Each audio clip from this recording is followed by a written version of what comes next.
To this story now, Eskom has made a net loss of 20.5 billion rand in the financial year which ended in March. CEO Andre de Ruyter says poor sales were due to capacity shortages.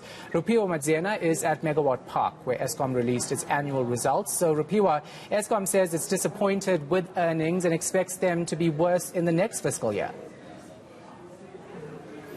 That's right. When they were breaking down their numbers for us this afternoon, they indicated that the financial performance of that fiscal year wasn't the greatest, and because of the impact of COVID-19, the next fiscal year is not going to be great either. But they are seeing that in the next medium term, rather, they will start to see improvements. But I've got the expert here, the CEO, Andre de Ruyter, just to break down some of the salient elements for us. Thank you so much for your time this afternoon. I think one of the most important things that people look for when they look at SOE earnings is cost reduction measures and really Eskom's strategy around that.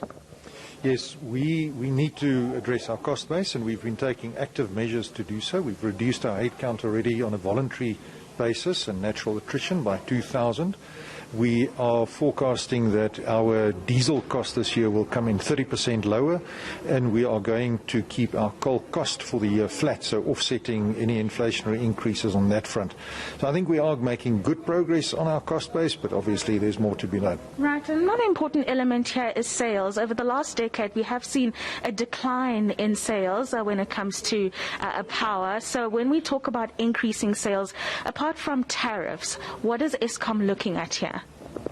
So in terms of our sales, you're quite correct that over the past decade we've seen sales decrease on average by 1% per annum, and that's linked to very poor GDP growth over the past decade. And of course, as the economic recovery returns, then we anticipate that sales will also increase, and hence we are very keen to play a role in enabling that by creating a new manufacturing base and contributing to the reindustrialization of South Africa through our just energy transition. Right, and now another big topic which the Minister did touch on in his remarks earlier on is irregular expenditure. Talk us through what you saw in that fiscal year, increase or decrease, and the strategy that Eskom's taken on to ensure that they can curb it permanently. So we have a huge legacy of irregular expenditure, as one would imagine after 10 years of state capture and corruption. So we are engaged with National Treasury to seek condemnations for that irregular expenditure, but that really shouldn't be laid at the door of Eskom as it is today. If you look at our performance in terms of irregular expenditure over the past financial year that we reported on today, the total irregular expenditure amounted to 200 million rand. Now that is still far too much. We would like to bring it down, but compared to where we've come from, we've made significant strides in improving our governance to eliminate irregular expenditure. Yeah, and I'm glad you bring up governance because it links quite nicely with procurement processes. And I just want to know, how have those procurement processes impacted on the completion, on the maintenance of key structures that help in the provision of power in the country?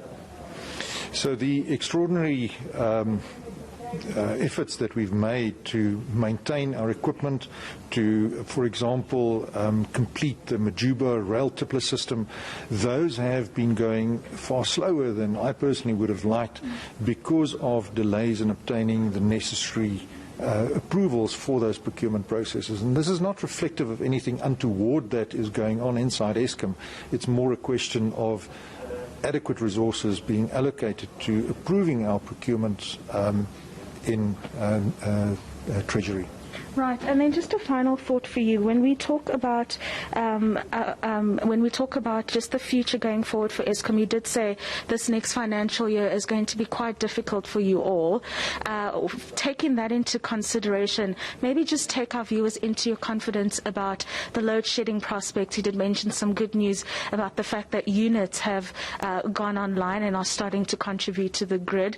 So just a forward-looking element that you could just share with us when it comes to load shedding and also just the financial performance. So we were working very hard to implement our reliability maintenance program to ensure the to restore the integrity of our generation system. However, the system is old, it hasn't been well looked after, and it's being run very hard. That means that we have a residual risk of load shedding that will unfortunately be there until such time as we bring on substantial new capacity into the grid. But as a result of our reliability maintenance program, we anticipate that by April of next year, we will see a step change in the reduction in the risk of load shedding, and that by September of next year, we will have significantly reduced that risk. It will always be there, but the risk will be far lower than it is today.